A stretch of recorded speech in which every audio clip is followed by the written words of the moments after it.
मैं कभी जोकरों को नहीं देख सकती।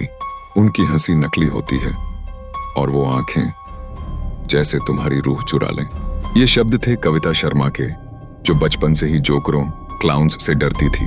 लेकिन किस्मत का खेल ऐसा चला कि उसे नौकरी उसी जगह मिल गई, कालरात्रि सर्कस में, जो पूरे देश में अपने भयानक परफॉर्मेंस के लिए मशहूर था।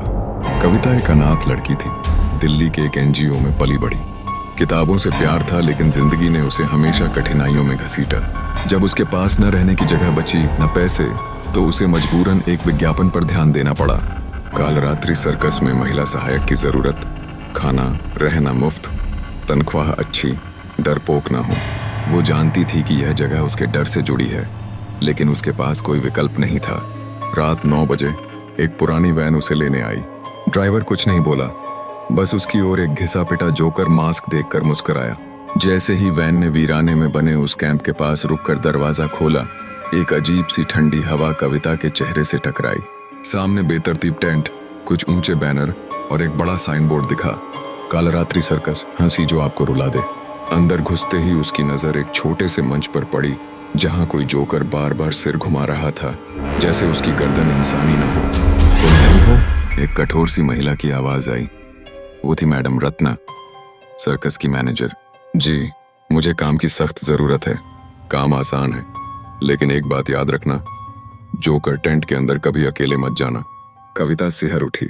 अगले कुछ दिन कविता को रोजमर्रा के काम दिए गए, जानवरों को खाना देना, रोशनी के तार जोड़ना और कुछ डेकोरेशन। लेकिन कुछ चीजें अजीब थीं। हर रात 2 बजे उसे सर्कस टेंट से हंसी सुनाई देती। जोकरों का मेकअप कभी भी उतरा नहीं दिखता। एक जोकर, जिसका नाम होलो था, कविता को बिना पलक झपकाए घूरता रहता। एक रात कविता गलती से जोकर टेंट के पास से गुजर रही थी, तभी दरवाजा खुद ब खुद खुला। अंदर एक घुटन भरी हंसी गूंजने लगी। कविता, हंसो, तुम हंसोगी ना? जैसे एक डरावनी फुसफुसाहट आई। कविता उस रात अपनी झोपड़ी में करवटें बदलती रही। दीवारें टीन की थीं, लेकिन आवाजें उससे भी आर पार हो रही थीं। दूर सर्कस टेंट से आती जोकरों की हंसी, जो अब उसे सपनों में घसीट रही थी। उसने घड़ी देखी, 2 बजे। फिर वही समय, हर रात वही डरावनी हंसी। कविता, हंसो। उसके कान में फिर वही फुसफुसाहट गूंजी। इस बार वह बिस्तर से उठी और टॉर्च हाथ में लेकर बाहर निकली। टेंट की ओर जाते हुए उसके कदम कांप रहे थे। टेंट के पास पहुंचते ही अचानक हवा सर्द हो गई, जैसे कोई अदृश्य परछाई उसकी सांसों को खींच रही हो। टेंट के अंदर कुछ हलचल थी। एक परछाई गोल गोल घूमती हुई दिखाई दी। कविता ने देखा, एक जोकर, बहुत पुराना सा, धुंधली पोशाक, चेहरे पर दरारें। उसकी पीठ कविता की ओर थी। फिर उसने मुड़कर देखा, उसके चेहरे पर कोई नाक नहीं थी, आंखें काली और खाली थीं। हंसी रुकनी नहीं चाहिए, जोकर धीरे से बोला और हवा में गायब हो गया। कविता चीख पड़ी, लेकिन उसकी आवाज किसी ने नहीं सुनी। अगली सुबह कविता ने मैडम रत्ना से बात करनी चाही, लेकिन रत्ना ने टाल दिया। यहाँ अजीब चीजों की आदत डाल लो कविता, वरना सर्कस तुम्हें पचा नहीं पाएगा।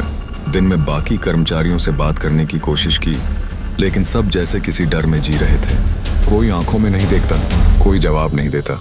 सिर्फ एक बुजुर्ग सफाई कर्मी बीरबल चाचा ने धीरे से कहा, वो जोकर असली नहीं है बेटा, वो आत्माएं हैं जो इस सर्कस से बंध चुकी हैं। कविता हक्का बक्का रह गई। क्यों? इस सर्कस के पहले मालिक ने किसी जमाने में आत्माओं को हंसी में कैद करने का खेल रचा था, पर अब वो खेल शाप बन चुका है। जो यहाँ आता है, लौटता नहीं। कविता ने उस रात जोकर टेंट के बाहर एक लाल निशान देखा, जैसे खून से खींची गई एक लकीर। वो लकीर एक पुराने स्टोरेज कंटेनर तक जा रही थी। कंटेनर के भीतर घुसते ही उसे अंधेरा मिला, लेकिन टॉर्च की रोशनी में सामने दिखा एक पुराना जोकर कॉस्ट्यूम, खून से सना हुआ। उस कॉस्ट्यूम के पास एक पुरानी डायरी थी। ऊपर लिखा था, जोकर लाफ्टर। कविता ने कांपते हाथों से डायरी खोली। हर हंसी एक दर्द छुपाती है, पर जब दर्द ही हंसी बन जाए तो क्या रुक पाएगा। मैंने अपनी आत्मा इस तमाशे को दे दी, अब मैं कभी नहीं जा पाऊंगा। जो भी इस सर्कस में हंसेगा, वह इस श्राप का हिस्सा बन जाएगा। कविता की उंगलियां ठंडी पड़ गईं। क्या यह वही जोकर था जिसे उसने बचपन में जलते हुए देखा था? क्या यह सर्कस वही है? कविता अब यकीन करने लगी कि यह सर्कस सिर्फ एक तमाशा नहीं, एक श्राप था, और उसकी किस्मत उसे यहाँ इसलिए लाई है क्योंकि उसका अतीत इसी से जुड़ा है। उसे याद आया, 8 साल की उम्र में एक सर्कस में आग लगी थी। एक जोकर जलकर मर गया था। वो सर्कस उसी समय बंद हो गया था। वो मैं ही थी। उसी सर्कस में रात होते ही कविता ने फिर से वो अजीब आवाजें सुनी, पर इस बार सिर्फ हंसी नहीं थी। अब कोई गाना गा रहा था, काली रातें हंसी के साए, जो आया यहाँ कभी ना जाए। कविता ने देखा जोकर टेंट का दरवाजा खुद ब खुद खुल रहा था।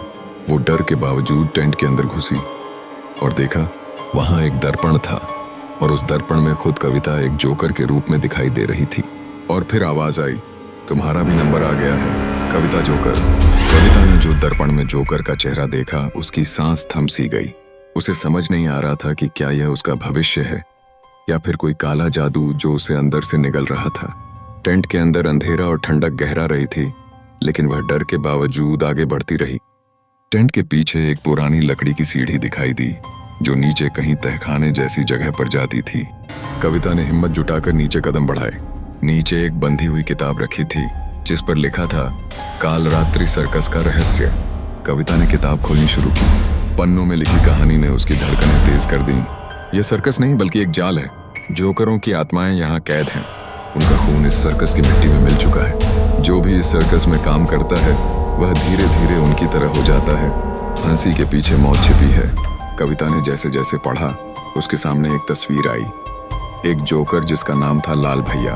वह पहले सर्कस का स्टार था, लेकिन एक भयंकर आग में मर गया। उसकी आत्मा इस सर्कस को नहीं छोड़ पाई और अब वह अपने श्राप को आगे बढ़ा रहा था। नीचे से अचानक कुछ चीखने की आवाज आई। कविता दौड़ी और देखा कि सफाई कर्मी बीरबल चाचा बेहोश पड़े थे।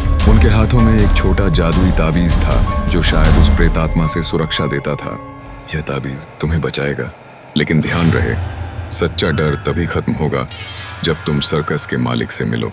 कविता ने पूछा, मालिक कौन है और वो कहाँ है?